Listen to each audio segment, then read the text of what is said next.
We have had some dramatic entrances and exits upon our small stage of Baker Street, but I cannot recollect anything more sudden and startling than the first appearance of Dr. Thornycroft Huxtable, M.A., Ph.D., etc.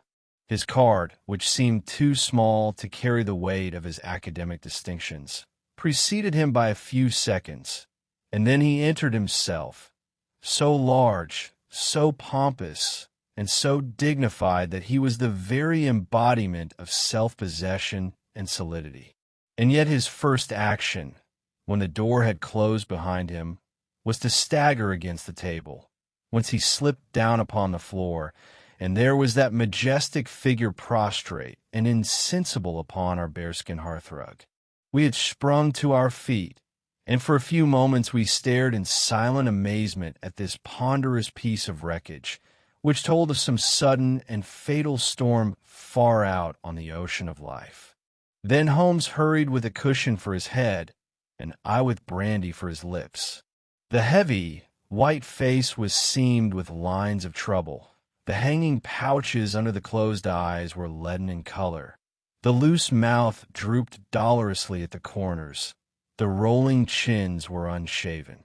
Collar and shirt bore the grime of a long journey, and the hair bristled unkempt from the well-shaped head. It was a sorely stricken man who lay before us. "What is it, Watson?" asked Holmes. "Absolute exhaustion. Possibly mere hunger and fatigue," said I, with my finger on the thready pulse, where the stream of life trickled thin and small. "Return ticket from Mackleton, in the north of England," said Holmes, drawing it from the watch pocket. "It is not 12 o'clock yet. He has certainly been an early starter." The puckered eyelids had begun to quiver, and now a pair of vacant, gray eyes looked up at us. An instant later the man had scrambled onto his feet, his face crimson with shame. "Forgive this weakness, Mr. Holmes. I have been a little overwrought." "Thank you. If I might have a glass of milk and a biscuit, I have no doubt that I should be better. I came personally, Mr. Holmes. In order to ensure that you would return, I feared that no telegram would convince you of the absolute urgency of the case. When you are quite restored, I'm quite well again. I cannot imagine how I came to be so weak. I wish you, Mr. Holmes, to come to Mackleton with me by the next train." My friend shook his head. "My colleague, Dr. Watson, could tell you that we are very busy at present. I am retained in this case of the Ferrers documents, and the Abergavenny murder is coming up for trial. Only a very important issue could call me from London at present." "Important." Our visitor threw up his hands. "Have you heard nothing of the abduction of the only son of the Duke of Holdernesse?" "What, the late cabinet minister?" "Exactly. We had tried to keep it out of the papers, but there was some rumor in the Globe last night. I thought it might have reached your ears." Holmes shot out his long, thin arm and picked out volume H in his Encyclopedia of Reference. "Holdernesse, 6th Duke, KG, PC. Half the alphabet. Baron Beverley, Earl of Carston. Dear me, what a list. Lord Lieutenant of Hallamshire since 1900. Married Edith, daughter of Sir Charles Appledore, 1888. Heir and only child, Lord Saltire. Owns about 250,000 minerals in Lancashire and Wales. Address, Carlton House Terrace, Holdernesse Hall, Hallamshire. Carston Castle, Bangor, Wales. Lord of the Admiralty, 1872. Chief Secretary of State for, well, this man is certainly one of the greatest subjects of the Crown. The greatest and perhaps the wealthiest.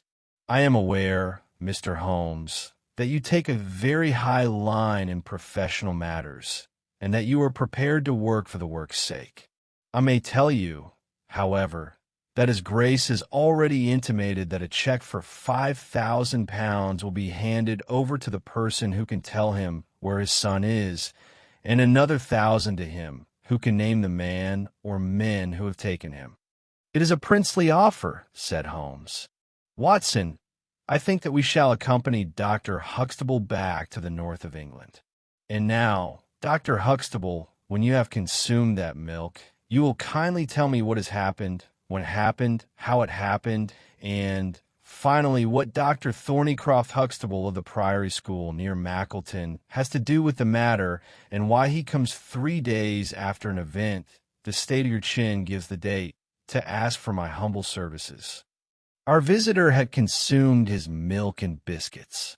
The light had come back to his eyes and the color to his cheeks, as he set himself with great vigor and lucidity to explain the situation.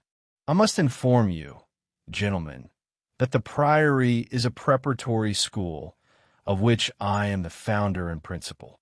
Huxtable's sidelights on Horace may possibly recall my name to your memories. The Priory is, without exception, the best and most select preparatory school in England.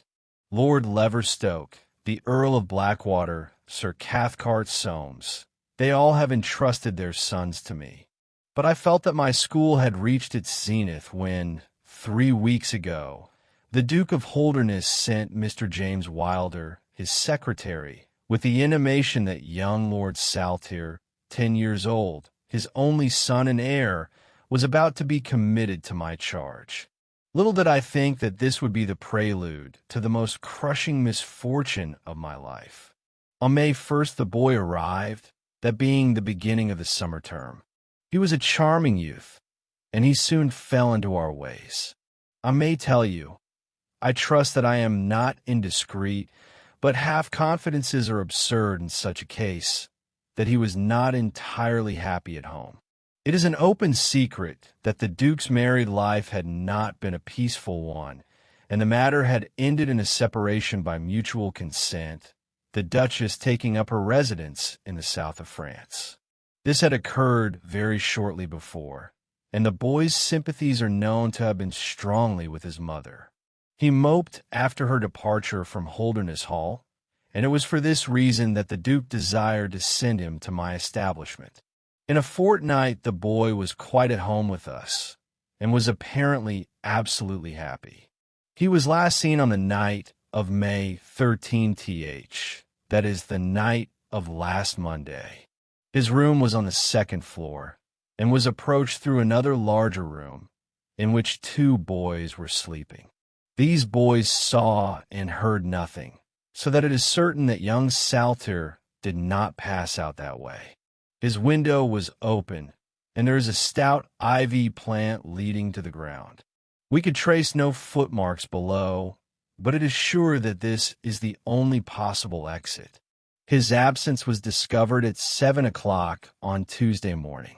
His bed had been slept in. He had dressed himself fully before going off, in his usual school suit of black Eton jacket and dark gray trousers. There were no signs that anyone had entered the room, and it is quite certain that anything in the nature of cries or a struggle would have been heard, since Gaunter, the elder boy in the inner room, is a very light sleeper. When Lord Saltire's disappearance was discovered, I at once called a roll of the whole establishment, boys, masters, and servants. It was then that we ascertained that Lord Saltire had not been alone in his flight. Heidegger, the German master, was missing. His room was on the 2nd floor, at the farther end of the building, facing the same way as Lord Saltire's. His bed had also been slept in, but he had apparently gone away partly dressed, since his shirt and socks were lying on the floor. He had undoubtedly let himself down by the ivy, for we could see the marks of his feet where he had landed on the lawn. His bicycle was kept in a small shed beside this lawn, and it also was gone. He had been with me for 2 years, and came with the best references, but he was a silent, morose man, not very popular either with masters or boys. No trace could be found of the fugitives, and now, on Thursday morning, we are as ignorant as we were on Tuesday. Inquiry was, of course, made at once at Holdernesse Hall. It is only a few miles away, and we imagined that, in some sudden attack of homesickness, he had gone back to his father, but nothing had been heard of him. The Duke is greatly agitated, and, as to me, you have seen yourselves the state of nervous prostration to which the suspense and the responsibility have reduced me. Mr. Holmes, if ever you put forward your full powers, I implore you to do so now, for never in your life could you have a case which is more worthy of them. Sherlock Holmes had listened with the utmost intentness to the statement of the unhappy schoolmaster. His drawn brows and the deep furrow between them showed that he needed no exhortation to concentrate all his attention upon a problem which, apart from the tremendous interests involved, must appeal so directly to his love of the complex and the unusual. He now drew out his notebook and jotted down one or two memoranda. "You have been very remiss in not coming to me sooner," said he, severely. "You start me on my investigation with a very serious handicap. It is inconceivable, for example, that this ivy and this lawn would have yielded nothing to an expert observer. I'm not to blame, Mr. Holmes. His Grace was extremely desirous to avoid all public scandal. He was afraid of his family unhappiness being dragged before the world. He has a deep horror of anything of the kind. But there has been some official investigation."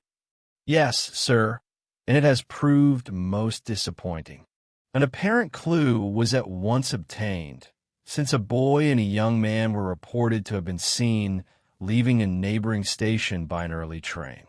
Only last night we had news that the couple had been hunted down in Liverpool, and they proved to have no connection whatever with the matter in hand. Then it was that in my despair and disappointment, after a sleepless night, I came straight to you by the early train.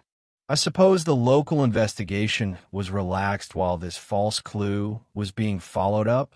It was entirely dropped, so that 3 days have been wasted. The affair has been most deplorably handled. I feel it and admit it, and yet the problem should be capable of ultimate solution. I shall be very happy to look into it. Have you been able to trace any connection between the missing boy and this German master?" "None at all." "Was he in a master's class?" "No, he never exchanged a word with him, so far as I know." "That is certainly very singular. Had the boy a bicycle?" "No." "Was any other bicycle missing?" "No." "Is that certain?" "Quite." "Well, now, you do not mean to seriously suggest that this German rode off upon a bicycle in the dead of the night, bearing the boy in his arms?" "Certainly not." "Then what is the theory in your mind?" "The bicycle may have been a blind. It may have been hidden somewhere, and the pair gone off on foot." "Quite so, but it seems rather an absurd blind, does it not? Were there other bicycles in this shed?" "Several." "Would he not have hidden a couple, had he desired to give the idea that they had gone off upon them?" "I suppose he would." "Of course he would. The blind theory won't do. But the incident is an admirable starting point for an investigation. After all, a bicycle is not an easy thing to conceal or to destroy. One other question. Did anyone call to see the boy on the day before he disappeared?" "No." "Did he get any letters?" "Yes, one letter." "From whom?" "From his father." "Do you open the boy's letters?" "No." "How do you know it was from the father?" "The coat of arms was on the envelope, and it was addressed in the Duke's peculiar stiff hand. Besides, the Duke remembers having written. When had he a letter before that?" "Not for several days." "Had he ever one from France?" "No, never.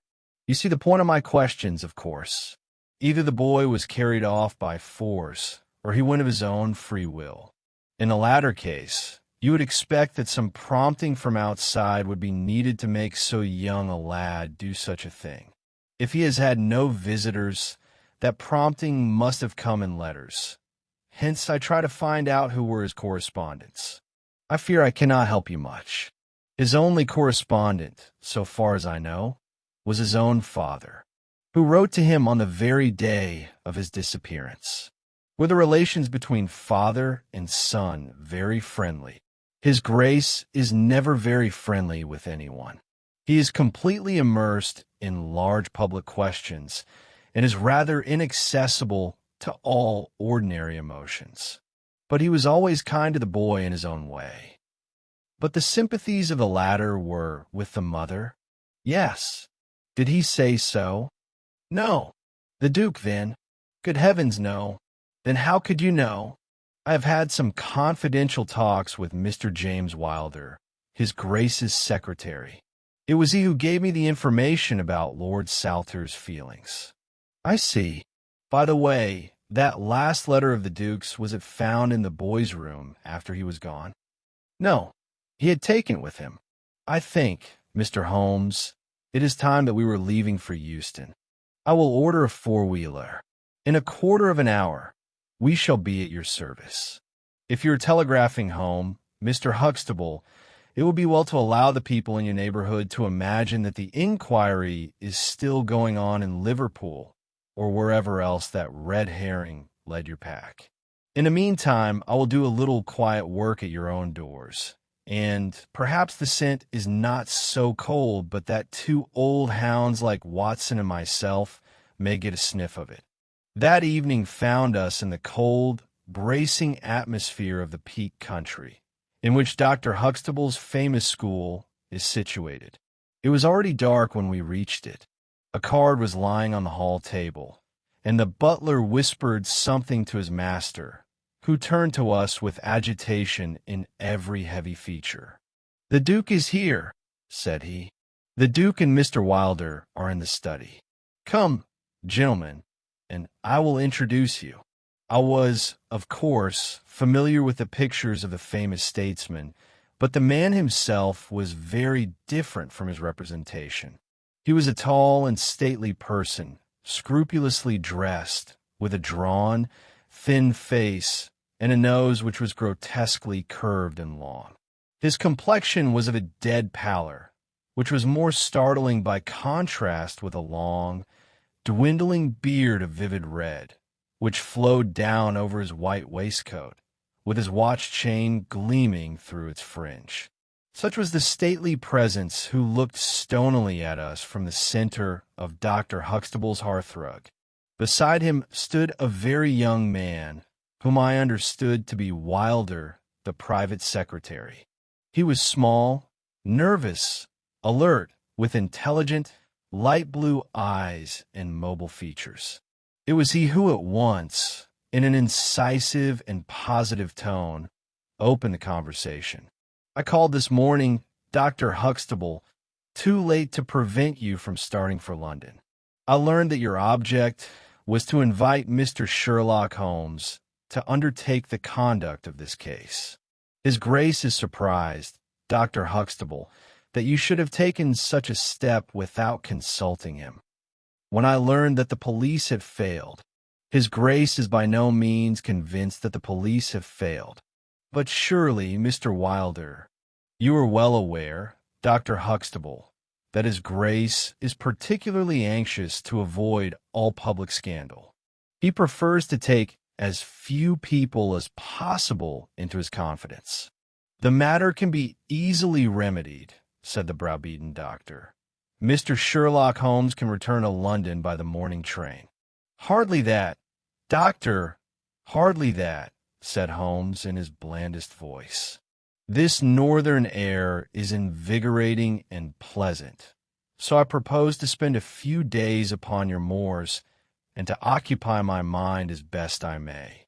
Whether I have the shelter of your roof or of the village inn is, of course, for you to decide." I could see that the unfortunate doctor was in the last stage of indecision, for which he was rescued by the deep, sonorous voice of the red-bearded Duke, which boomed out like a dinner gong. "I agree with Mr. Wilder, Dr. Huxtable, that you would have done wisely to consult me. But since Mr. Holmes has already been taken into your confidence, It would indeed be absurd that we should not avail ourselves of his services. Far from going to the inn, Mr. Holmes, I should be pleased if you would come and stay with me at Holdernesse Hall. I thank you, Grace. For the purposes of my investigation, I think that it would be wiser for me to remain at the scene of the mystery. Just as you like, Mr. Holmes. Any information which Mr. Wilder or I can give you is, of course, at your disposal. It will probably be necessary for me to see you at the hall, said Holmes. I would only ask you now, sir, whether you have formed any explanation in your own mind as to the mysterious disappearance of your son? No, sir, I have not. Excuse me if I allude to that which is painful to you, but I have no alternative. Do you think that the Duchess had anything to do with the matter?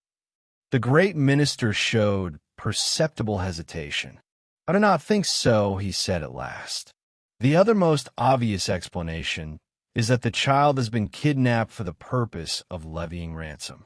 You have not had any demand of the sort. No, sir. One more question, Your Grace. I understand that you wrote to your son upon the day when this incident occurred. No, I wrote upon the day before. Exactly, but he received it on that day. Yes. Was there anything in your letter which might have unbalanced him or induced him to take such a step? No, sir, certainly not. Did you post that letter yourself? The nobleman's reply was interrupted by his secretary, who broke in with some heat. His Grace is not in the habit of posting letters himself, said he. This letter was laid with others upon the study table, and I myself put them in the post bag. You are sure this one was among them? Yes, I observed it. How many letters did your Grace write that day? 20 or 30. I have a large correspondence. But surely this is somewhat irrelevant. Not entirely, said Holmes. For my own part, the Duke continued, I have advised the police to turn their attention to the south of France. I have already said that I do not believe that the Duchess would encourage so monstrous an action, but the lad had the most wrong-headed opinions, and it is possible that he may have fled to her, aided and abetted by this German. I think, Dr. Huxtable, that we will now return to the hall. I could see that there were other questions which Holmes would have wished to put, but the nobleman's abrupt manner showed that the interview was at an end. It was evident that to his intensely aristocratic nature, this discussion of his intimate family affairs with a stranger was most abhorrent, and that he feared lest every fresh question would throw a fiercer light into the discreetly shadowed corners of his ducal history. When the nobleman and his secretary had left, my friend flung himself at once with characteristic eagerness into the investigation. The boy's chamber was carefully examined, and yielded nothing save the absolute conviction that it was only through the window that he could have escaped. The German master's room and effects gave no further clue. In his case, a trailer of ivy had given way under his weight, and we saw by the light of a lantern the mark on the lawn where his heels had come down. That one dent in short, green grass was the only material witness left of this inexplicable nocturnal flight. Sherlock Holmes left the house alone and only returned after 11. He had obtained a large ordnance map of the neighborhood, and this he brought into my room, where he laid it out on the bed, and, having balanced the lamp in the middle of it, he began to smoke over it, and occasionally to point out objects of interest with the reeking amber of his pipe. This case grows upon me, Watson, said he. There are decidedly some points of interest in connection with it. In this early stage, I want you to realize those geographical features which may have a good deal to do with our investigation. Look at this map. This dark square is the Priory School. I'll put a pin in it. Now, this line is the main road. You see that it runs east and west past the school, and you see also that there is no side road for a mile either way. If these two folk passed away by road, it was this road. Exactly. By a singular and happy chance, we are able to some extent to check what passed along this road during the night in question.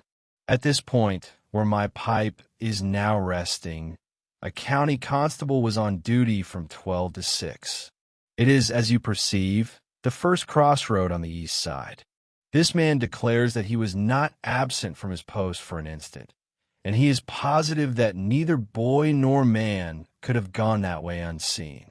I have spoken with this policeman tonight, and he appears to me to be a perfectly reliable person. That blocks this end. We have now to deal with the other. There is an inn here, the Red Bull, the landlady of which was ill. She had sent to Mackleton for a doctor, but he did not arrive until morning, being absent at another case. The people at the inn were alert all night, awaiting his coming, and one or other of them seems to have continually had an eye upon the road. They declare that no one passed. If their evidence is good, then we are fortunate enough to be able to block the west, and also to be able to say that the fugitives did not use the road at all. But the bicycle? I objected. Quite so. We will come to the bicycle presently. To continue our reasoning, if these people did not go by the road, they must have traversed the country to the north of the house or to the south of the house. That is certain. Let us weigh the one against the other. On the south of the house is, as you perceive, a large district of arable land, cut up into small fields with stone walls between them. There, I admit that a bicycle is impossible. We can dismiss the idea. We turn to the country on the north. Here, there lies a grove of trees, marked as the Ragged Shaw, and on the farther side stretches a great rolling moor, Lower Gill Moor, extending for 10 miles and sloping gradually upwards. Here, at one side of this wilderness, is Holdernesse Hall, 10 miles by road, but only 6 across the moor. It is a peculiarly desolate plain. A few more farmers have small holdings where they rear sheep and cattle. Except these, the plover and the curlew are the only inhabitants until you come to the Chesterfield High Road. There's a church there, you see, a few cottages, and an inn. Beyond that the hills become precipitous. Surely it is here to the north that our quest must lie. But the bicycle? I persisted. Well, well, said Holmes impatiently. A good cyclist does not need a high road. The moor is intersected with paths, and the moon was at the full. Hello, what is this? There was an agitated knock at the door, and an instant afterwards Dr. Huxtable was in the room. In his hand he held a blue cricket cap with a white chevron on the peak. At last we have a clue, he cried. Thank heaven. At last we are on the dear boy's track. It is his cap. Where was it found? In the van of the gypsies who camped on the moor. They left on Tuesday. Today the police traced them down and examined their caravan. This was found. How did they account for it? They shuffled and lied, said that they found it on the moor on Tuesday morning. They know where he is, the rascals. Thank goodness, they're all safe under lock and key. Either the fear of the law or the Duke's purse will certainly get out of them all that they know. So far, so good, said Holmes, when the doctor had at last left the room. It at least bears out the theory that it is on the side of the Lower Gill Moor that we must hope for results. The police have really done nothing locally, save the arrest of these gypsies. Look here, Watson. There is a watercourse across the moor. You see it marked here in the map. In some parts it widens into a morass. This is particularly so in the region between Holdernesse Hall and the school. It is vain to look elsewhere for tracks in this dry weather, but at that point there is certainly a chance of some record being left. I will call you early tomorrow morning, and you and I will try if we can throw some little light upon the mystery. The day was just breaking when I woke to find the long, thin form of Holmes by my bedside. He was fully dressed, and had apparently already been out. "I have done the lawn and the bicycle shed," said he. "I have also had a ramble through the ragged shaw.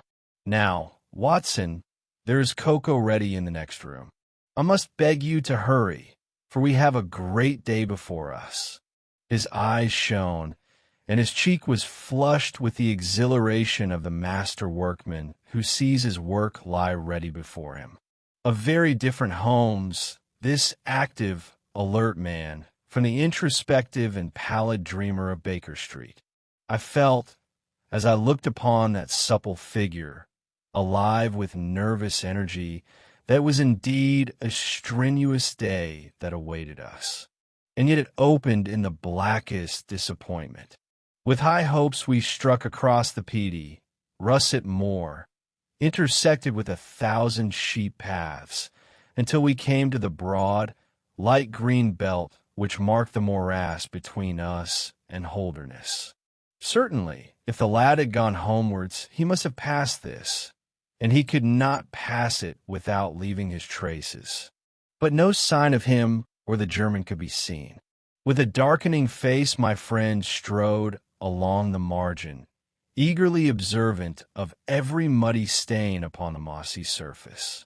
Sheep marks there were in profusion, and at one place, some miles down, cows had left their tracks. Nothing more. "Check number 1, said Holmes, looking gloomily over the rolling expanse of the moor. "There is another morass down yonder, and a narrow neck between. Hello, hello, hello, what have we here?" We had come on a small black ribbon of pathway. In the middle of it, clearly marked on the sodden soil, was the track of a bicycle. "Hurrah!" I cried. "We have it." But Holmes was shaking his head, and his face was puzzled and expectant rather than joyous. "A bicycle, certainly, but not the bicycle," said he. "I am familiar with 42 different impressions left by tires. This, as you perceive, is a Dunlop with a patch upon the outer cover. Heidegger's tires were Palmer's, leaving longitudinal stripes. Aveling, the mathematical master, was sure upon the point. Therefore, it is not Heidegger's track. The boy's, then? Possibly, if we could prove a bicycle to have been in his possession. But this we have utterly failed to do. This track, as you perceive, was made by a rider who was going from the direction of the school. Or towards it. No, my dear Watson. The more deeply sunk impression is, of course, the hind wheel upon which the weight rests. You perceive several places where it has passed across and obliterated the more shallow mark of the front one. It was undoubtedly heading away from the school. It may or may not be connected with our inquiry, but we will follow it backwards before we go any farther. We did so, and at the end of a few hundred yards lost the tracks as we emerged from the boggy portion of the moor. Following the path backwards, we picked out another spot where a spring trickled across it. Here, once again, was the mark of the bicycle, though nearly obliterated by the hoofs of cows. After that there was no sign, but the path ran right on into ragged shaw, the wood which backed onto the school. From this wood the cycle must have emerged. Holmes sat down on a boulder and rested his chin in his hands. I had smoked 2 cigarettes before he moved. Well, said he at last. "It is, of course, possible that a cunning man might change the tire of his bicycle in order to leave unfamiliar tracks. A criminal who is capable of such a thought is a man whom I should be proud to do business with. We will leave this question undecided and hark back to our morass again, for we have left a good deal unexplored. We continued our systematic survey of the edge of the sodden portion of the moor, and soon our perseverance was gloriously rewarded. Right across the lower part of the bog lay a miry path. Holmes gave a cry of delight as he approached it. An impression like a fine bundle of telegraph wires ran down the center of it. It was the Palmer tyre. Here is her Heidegger. Sure enough, cried Holmes exultantly. My reasoning seems to have been pretty sound, Watson. I congratulate you, but we have a long way still to go. Kindly walk clear of the path. Now, let us follow the trail. I fear that it will not lead very far. We found, however, as we advanced, that this portion of the moor is intersected with soft patches, and, though we frequently lost sight of the track, we always succeeded in picking it up once more. Do you observe, said Holmes, that the rider is now undoubtedly forcing the pace? There can be no doubt of it. Look at this impression, where you get both tires clear. The one is as deep as the other. That can only mean that the rider is throwing his weight onto the handlebar, as a man does when he is sprinting. By Jove, he has had a fall. There was a broad, irregular smudge covering some yards of the track. Then there were a few footmarks, and the tire reappeared once more. A side slip, I suggested. Holmes held up a crumpled branch of flowering gorse. To my horror, I perceived that the yellow blossoms were all dabbled with crimson. On the path, too, and among the heather were dark stains of clotted blood. Bad, said Holmes. Bad. Stand clear, Watson.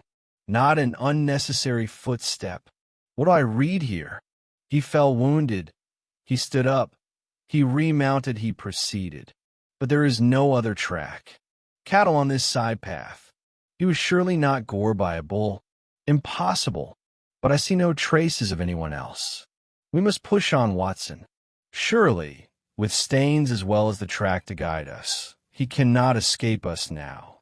Our search was not a very long one. The tracks of the tire began to curve fantastically upon the wet and shining path.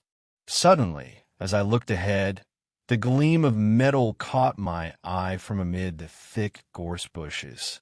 Out of them we dragged a bicycle, palmer-tired, one pedal bent, and the whole front of it horribly smeared and slobbered with blood.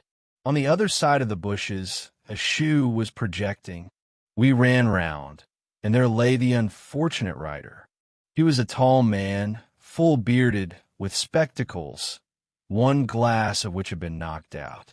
The cause of his death was a frightful blow upon the head, which had crushed in part of his skull. That he could have gone on after receiving such an injury said much for the vitality and courage of the man. He wore shoes, but no socks, and his open coat disclosed a nightshirt beneath it. It was undoubtedly the German master. Holmes turned the body over reverently and examined it with great attention. He then sat in deep thought for a time, and I could see by his ruffled brow that this grim discovery had not, in his opinion, advanced us much in our inquiry. "It is a little difficult to know what to do, Watson," said he at last. "My own inclinations are to push this inquiry on, for we have already lost so much time that we cannot afford to waste another hour. On the other hand, we are bound to inform the police of the discovery, and to see that this poor fellow's body is looked after. I could take a note back, but I need your company and assistance. Wait a bit. There is a fellow cutting peat up yonder. Bring him over here, and he will guide the police." I brought the peasant across, and Holmes dispatched the frightened man with a note to Dr. Huxtable. "Now, Watson," said he, "we have picked up 2 clues this morning. One is the bicycle with the palmer tire, and we see what that has led to. The other is the bicycle with the patch Dunlop. Before we start to investigate that, let us try to realize what we do know, so as to make the most of it and to separate the essential from the accidental. First of all, I wish to impress upon you that the boy certainly left of his own free will. He got down from his window, and he went off, either alone or with someone. That is sure. I assented. Well, now, let us turn to this unfortunate German master. The boy was fully dressed when he fled. Therefore, he foresaw what he would do. But the German went without his socks. He certainly acted on very short notice. Undoubtedly. Why did he go? Because from his bedroom window, he saw the flight of the boy, because he wished to overtake him and bring him back. He seized his bicycle, pursued the lad, and in pursuing him met his death. So it would seem. Now I come to the critical part of my argument. The natural action of a man in pursuing a little boy would be to run after him. He would know that he could overtake him. But the German does not do so. He turns to his bicycle. I am told that he was an excellent cyclist. He would not do this if he did not see that the boy had some swift means of escape. The other bicycle. Let us continue our reconstruction. He meets his death 5 miles from the school, not by a bullet, mark you, which even a lad might conceivably discharge, but by a savage blow dealt by a vigorous arm. The lad, then, had a companion in his flight, and the flight was a swift one, since it took 5 miles before an expert cyclist could overtake them. Yet we survey the ground round the scene of the tragedy. What do we find? A few cattle tracks, nothing more. I took a wide sweep round, and there is no path within 50 yards. Another cyclist could have had nothing to do with the actual murder, nor were there any human footmarks. Holmes, I cried, this is impossible. Admirable, he said. A most illuminating remark. It is impossible as I stated, and therefore I must in some respect have stated it wrong. Yet you saw for yourself. Can you suggest any fallacy? He could not have fractured his skull in a fall. In a morass, Watson. I'm at my wit's end. Tut, tut, we have solved some worse problems. At least we have plenty of material, if we can only use it. Come, then, and, having exhausted the Palmer, let us see what the Dunlop with the patched cover has to offer us. We picked up the track and followed it onwards for some distance, but soon the moor rose into a long, heather-tufted curve, and we left the watercourse behind us. No further help from tracks could be hoped for. At the spot where we saw the last of the Dunlop tyre, it might equally have led to Holdernesse Hall, the stately towers of which rose some miles to our left, or to a low, gray village which lay in front of us, and marked the position of the Chesterfield high road. As we approached the forbidding and squalid inn, with the sign of the gamecock above the door, Holmes gave a sudden groan and clutched me by the shoulder to save himself from falling.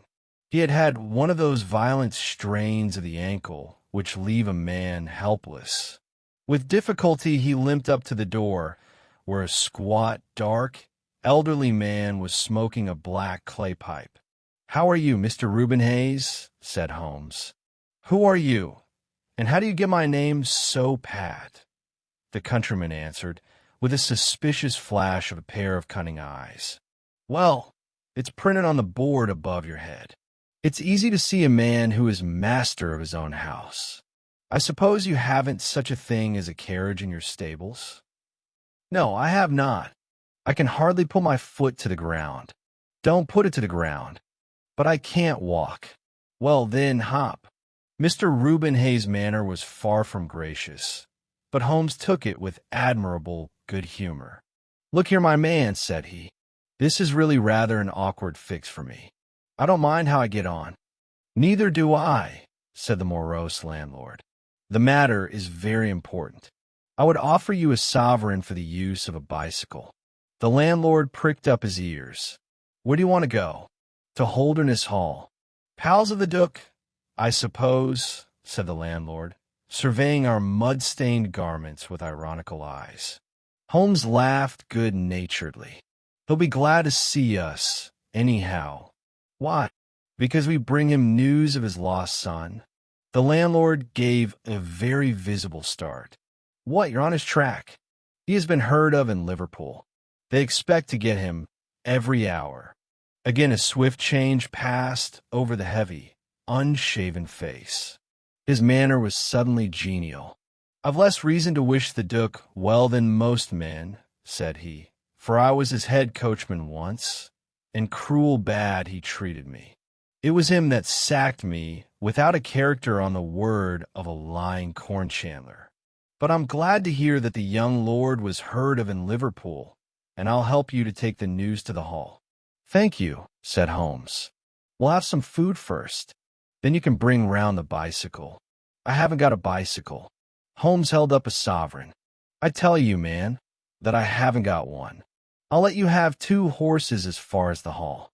"Well, well," said Holmes, "we'll talk about it when we've had something to eat."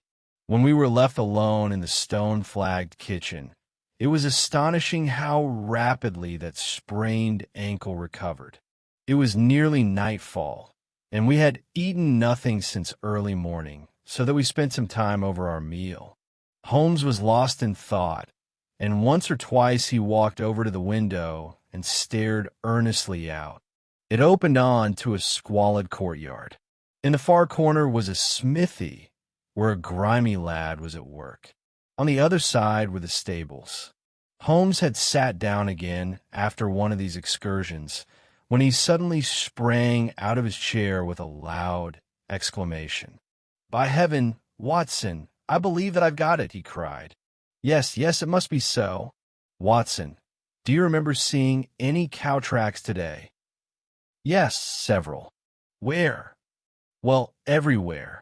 They were at the morass, and again on the path, and again near where poor Heidegger met his death." "Exactly. Well now, Watson, how many cows did you see on the moor?" "I don't remember seeing any." "Strange, Watson, that we should see tracks all along our line, but never a cow on the whole moor." "Very strange, Watson." "Yes, it is strange. Now, Watson, make an effort. Throw your mind back. Can you see those tracks upon the path?" "Yes, I can." "Can you recall that the tracks were sometimes like that?" "Watson, he arranged a number of breadcrumbs in this fashion, and sometimes like this, and occasionally like this." "Can you remember that?" "No, I cannot, but I can. I could swear to it. However, we'll go back at our leisure and verify it. What a blind beetle I have been, not to draw my conclusion." "And what is your conclusion?" "Only that it is a remarkable cow which walks, canters, and gallops." "By George, Watson, it was no brain of a country publican that thought out such a blind as that. The coast seems to be clear, save for that lad in the smithy. Let us slip out and see what we can see." There were 2 rough-haired, unkempt horses in the down stable. Holmes raised the hind leg of one of them and laughed aloud. "Old shoes, but newly shod. Old shoes, but new nails. This case deserves to be a classic. Let's go across to the smithy." The lad continued his work without regarding us. I saw Holmes' eye darting to right and left among the litter of iron and wood which was scattered about the floor.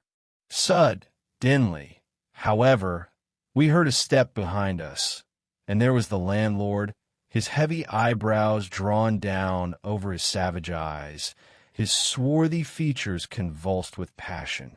He held a short, metal-headed stick in his hand, and he advanced in so menacing a fashion that I was right glad to feel the revolver in my pocket.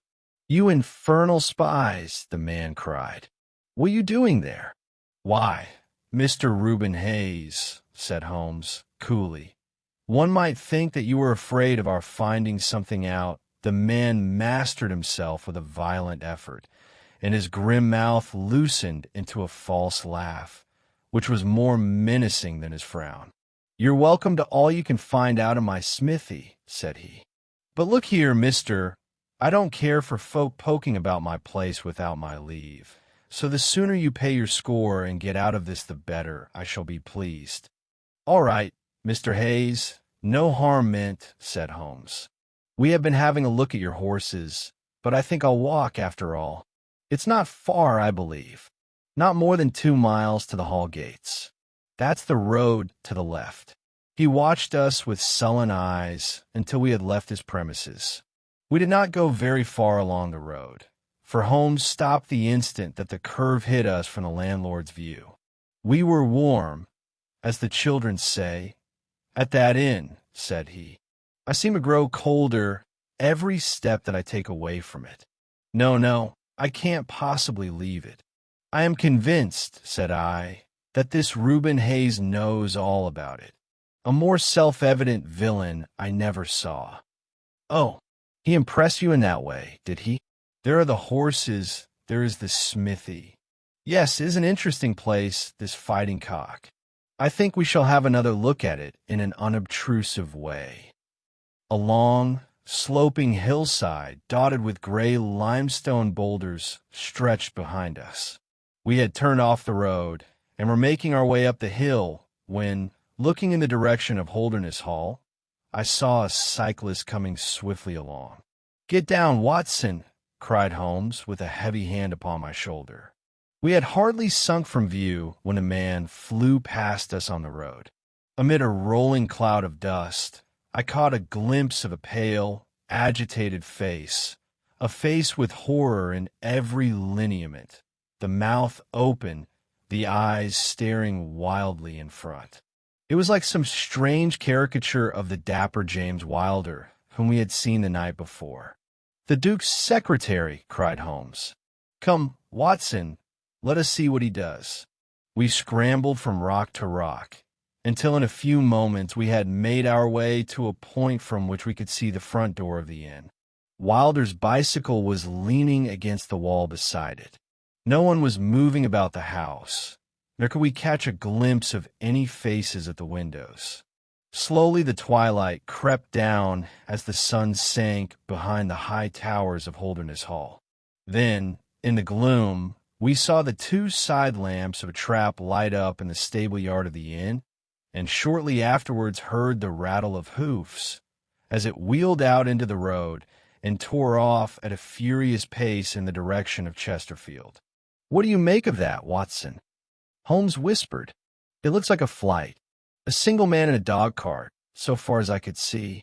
Well, it certainly was not Mr. James Wilder, for there he is at the door." A red square of light had sprung out of the darkness.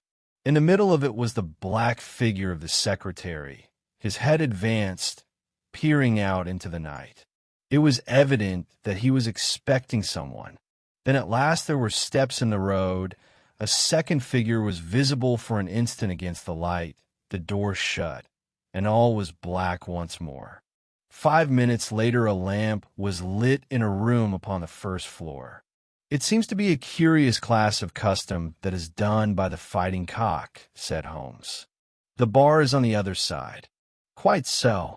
These are what one may call the private guests. Now, what in the world is Mr. James Wilder doing in that den at this hour of night? And who is the companion who comes to meet him there? Come, Watson, we must really take a risk and try to investigate this a little more closely." Together we stole down to the road and crept across to the door of the inn. The bicycle still leaned against the wall. Holmes struck a match and held it to the back wheel, and I heard him chuckle as the light fell upon a patched Dunlop tire. Up above us was the lighted window. "I must have a peep through that, Watson. If you bend your back and support yourself upon the wall, I think that I can manage." An instant later, his feet were on my shoulders, but he was hardly up before he was down again. "Come, my friend," said he. "Our day's work has been quite long enough. I think that we have gathered all that we can. It's a long walk to the school, and the sooner we get started, the better." He hardly opened his lips during that weary trudge across the moor, nor would he enter the school when he reached it, but went on to Mackleton Station, whence he could send some telegrams. Late at night, I heard him consoling Dr. Huxtable, prostrated by the tragedy of his master's death, and later still he entered my room as alert and vigorous as he had been when he started in the morning. "All goes well, my friend," said he. "I promise that before tomorrow evening we shall have reached the solution of the mystery." At 11 o'clock, next morning my friend and I were ing up the famous U Avenue of Holdernesse Hall. We were ushered through the magnificent Elizabethan doorway and into His Grace's study. There we found Mr. James Wilder, demure and courtly, but with some trace of that wild terror of the night before still lurking in his furtive eyes and in his twitching features. "You have come to see His Grace? I am sorry, but the fact is that the Duke is far from well. He has been very much upset by the tragic news. We received a telegram from Dr. Huxtable yesterday afternoon, which told us of your discovery. I must see the Duke, Mr. Wilder, but he is in his room. Then I must go to his room. I believe he is in his bed. I will see him there." Holmes' cold and inexorable manner showed the secretary that it was useless to argue with him. "Very good, Mr. Holmes. I will tell him that you are here." After an hour's delay, the great nobleman appeared. His face was more cadaverous than ever. His shoulders had rounded, and he seemed to me to be an altogether older man than he had been the morning before. He greeted us with a stately courtesy and seated himself at his desk, his red beard streaming down on the table. "Well, Mr. Holmes," said he. But my friend's eyes were fixed upon the secretary, who stood by his master's chair. "I think, Your Grace, that I could speak more freely in Mr. Wilder's absence." The man turned a shade paler and cast a malignant glance at Holmes. "If Your Grace wishes—" Yes, you had better go. Now, Mr. Holmes, what have you to say?" My friend waited until the door had closed behind the retreating secretary. "The fact is, Your Grace," said he, "that my colleague, Dr. Watson, and myself had an assurance from Dr. Huxtable that a reward had been offered in this case. I should like to have this confirmed from your own lips." "Certainly, Mr. Holmes. It amounted, if I am correctly informed, to £5,000 to anyone who will tell you where your son is?"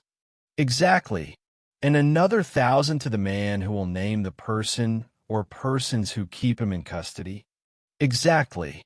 Under the latter heading is included, no doubt, not only those who may have taken him away, but also those who conspire to keep him in his present position." Yes, cried the Duke impatiently. "If you do your work well, Mr. Sherlock Holmes, you will have no reason to complain of niggardly treatment." My friend rubbed his thin hands together with an appearance of avidity which was a surprise to me, who knew his frugal tastes. "I fancy that I see your Grace's check-book upon the table," said he. "I should be glad if you would make me out a check for £6,000. It would be as well, perhaps, for you to cross it. The Capital and Counties Bank, Oxford Street branch, are my agents." His Grace sat very stern and upright in his chair, and looked stonily at my friend. "Is this a joke, Mr. Holmes? It is hardly a subject for pleasantry." "Not at all, Your Grace. I was never more earnest in my life." "What do you mean, then?" "I mean that I have earned the reward. I know where your son is, and I know some, at least, of those who are holding him." The Duke's beard had turned more aggressively red than ever against his ghastly white face. "Where is he?" he gasped. "He is, or was last night, at the Fighting Cock Inn, about 2 miles from your park gate." The Duke fell back in his chair. "And whom do you accuse?" Sherlock Holmes' answer was an astounding one. He stepped swiftly forward and touched the Duke upon the shoulder. "I accuse you," said he. "And now, Your Grace, I'll trouble you for that check." Never shall I forget the Duke's appearance as he sprang up and clawed with his hands, like one who is sinking into an abyss. Then, with an extraordinary effort of aristocratic self-command, he sat down and sank his face in his hands. It was some minutes before he spoke. "How much do you know?" he asked at last, without raising his head. "I saw you together last night. Does anyone else beside your friend know?" "I have spoken to no one." The Duke took a pen in his quivering fingers and opened his checkbook. "I shall be as good as my word, Mr. Holmes. I am about to write your check, however unwelcome the information which you have gained may be to me. When the offer was first made, I little thought the turn which events might take. But you and your friend are men of discretion, Mr. Holmes. I hardly understand your grace. I must put it plainly, Mr. Holmes. If only you two know of this incident, there is no reason why it should go any farther. I think £12,000 is the sum that I owe you, is it not?" But Holmes smiled and shook his head. "I fear, your grace, that matters can hardly be arranged so easily. There is the death of this schoolmaster to be accounted for.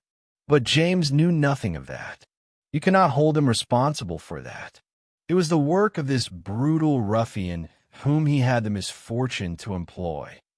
I must take the view, your grace, that when a man embarks upon a crime, he is morally guilty of any other crime which may spring from it. Morally, Mr. Holmes, no doubt you are right, but surely not in the eyes of the law. A man cannot be condemned for a murder at which he was not present, and which he loathes and abhors as much as you do. The instant that he heard of it, he made a complete confession to me. So filled was he with horror and remorse. He lost not an hour in breaking entirely with the murderer. Oh, Mr. Holmes, you must save him, you must save him. I tell you that you must save him."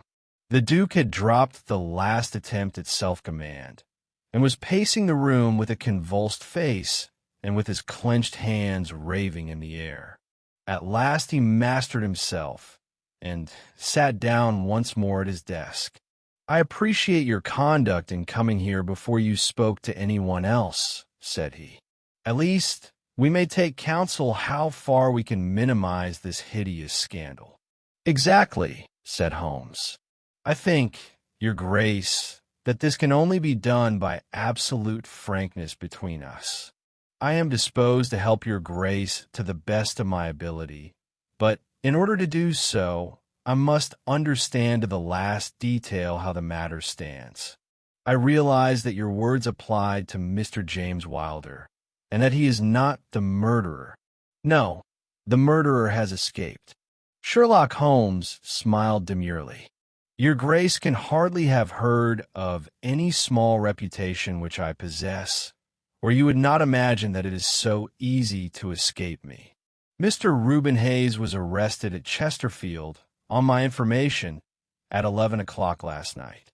I had a telegram from the head of the local police before I left the school this morning." The Duke leaned back in his chair and stared with amazement at my friend. "You seem to have powers that are hardly human," said he. "So Reuben Hayes is taken? I am right glad to hear it, if it will not react upon the fate of James." "Your secretary?" "No, sir, my son." It was Holmes' turn to look astonished. "I confess that this is entirely new to me, your grace. I must beg you to be more explicit. I will conceal nothing from you. I agree with you that complete frankness, however painful it may be to me, is the best policy in this desperate situation to which James' folly and jealousy have reduced us. When I was a very young man, Mr. Holmes, I loved with such a love as comes only once in a lifetime. I offered the lady marriage, but she refused it on the grounds that such a match might mar my career. Had she lived, I would certainly never have married anyone else. She died and left this one child, whom for her sake I have cherished and cared for. I could not acknowledge the paternity to the world, but I gave him the best of educations, and since he came to manhood, I have kept him near my person. He surprised my secret, and has presumed ever since upon the claim which he has upon me, and upon his power of provoking a scandal which would be abhorrent to me. His presence had something to do with the unhappy issue of my marriage. Above all, he hated my young legitimate heir from the first with a persistent hatred. You may well ask me why, under these circumstances, I still kept James under my roof. I answered that it was because I could see his mother's face in his, and that for her dear sake there was no end to my long suffering. All her pretty ways, too. There was not one of them which he could not suggest and bring back to my memory. I cannot send him away, but I feared so much lest he should do Arthur, that is, Lord Saltire, a mischief, that I dispatched him for safety to Dr. Huxtable's school. James came into contact with this fellow Hayes because the man was a tenant of mine, and James acted as agent. The fellow was a rascal from the beginning, but in some extraordinary way, James became intimate with him. He had always a taste for low company. When James determined to kidnap Lord Saltire, it was of this man's service that he availed himself. You remember that I wrote to Arthur upon that last day. Well, James opened the letter and inserted a note asking Arthur to meet him in a little wood called the Ragged Shaw, which is near to the school. He used the Duchess' name, and in that way got the boy to come. That evening James bicycled over. I am telling you what he has himself confessed to me. And he told Arthur, whom he met in the wood, that his mother longed to see him, that she was awaiting him on the moor, and that if he would come back into the wood at midnight, he would find a man with a horse who would take him to her. Poor Arthur fell into the trap. He came to the appointment, and found this fellow Hayes with a led pony. Arthur mounted, and they set off together. It appears, though this James only heard yesterday that they were pursued, that Hayes struck the pursuer with his stick, and that the man died of his injuries. Hayes brought Arthur to his public house, the Fighting Cock, where he was confined in an upper room, under the care of Mrs. Hayes, who is a kindly woman, but entirely under the control of her brutal husband. Well, Mr. Holmes, that was the state of affairs when I first saw you 2 days ago. I had no more idea of the truth than you. You will ask me what was James' motive in doing such a deed. I answer that there was a great deal which was unreasoning and fanatical in the hatred which he bore my heir. In his view, he should himself have been heir of all my estates, and he deeply resented those social laws which made it impossible. At the same time, he had a definite motive also. He was eager that I should break the entail, and he was of opinion that it lay in my power to do so. He intended to make a bargain with me to restore Arthur if I would break the entail, and so make it possible for the estate to be left to him by will. He knew well that I should never willingly invoke the aid of the police against him. I say that he would have proposed such a bargain to me, but he did not actually do so, for events moved too quickly for him, and he had not time to put his plans into practice. What brought all his wicked scheme to wreck was your discovery of this man Heidegger's dead body. James was seized with horror at the news. It came to us yesterday as we sat together in this study. Dr. Huxtable had sent a telegram. James was so overwhelmed with grief and agitation that my suspicions, which had never been entirely absent, rose instantly to a certainty, and I taxed him with the deed. He made a complete voluntary confession. Then he implored me to keep his secret for 3 days longer, so as to give his wretched accomplice a chance of saving his guilty life. I yielded, as I have always yielded, to his prayers, and instantly James hurried off to the Fighting Cock to warn Hayes and give him the means of flight. I could not go there by daylight without provoking comment, but as soon as night fell I hurried off to see my dear Arthur. I found him safe and well, but horrified beyond expression by the dreadful deed he had witnessed. In deference to my promise, and much against my will, I consented to leave him there for 3 days, under the charge of Mrs. Hayes, since it was evident that it was impossible to inform the police where he was without telling them also who was the murderer, and I could not see how that murderer could be punished without ruin to my unfortunate James.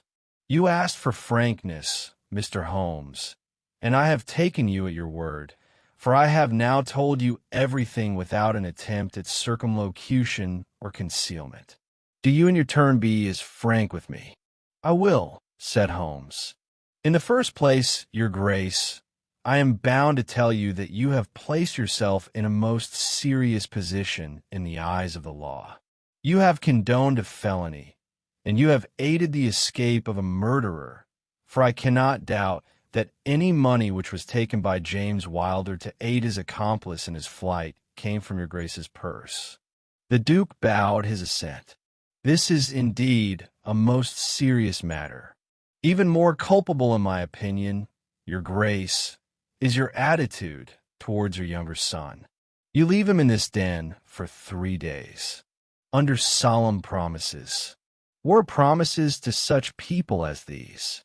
You have no guarantee that he will not be spirited away again. To humor your guilty elder son, you have exposed your innocent younger son to imminent and unnecessary danger. It was a most unjustifiable action. The proud Lord of Holdernesse was not accustomed to be so rated in his own ducal hall. The blood flushed into his high forehead, but his conscience held him dumb. I will help you, but on one condition only. It is that you ring for the footman, and let me give such orders as I like." Without a word, the Duke pressed the electric bell. A servant entered. "You will be glad to hear," said Holmes, "that your young master is found. It is the Duke's desire that the carriage shall go at once to the Fighting Cock Inn to bring Lord Saltire home." "Now," said Holmes, when the rejoicing lackey had disappeared, "having secured the future, we can afford to be more lenient with the past. I am not in an official position, and there is no reason, so long as the ends of justice are served, why I should disclose all that I know. As to Hayes, I say nothing.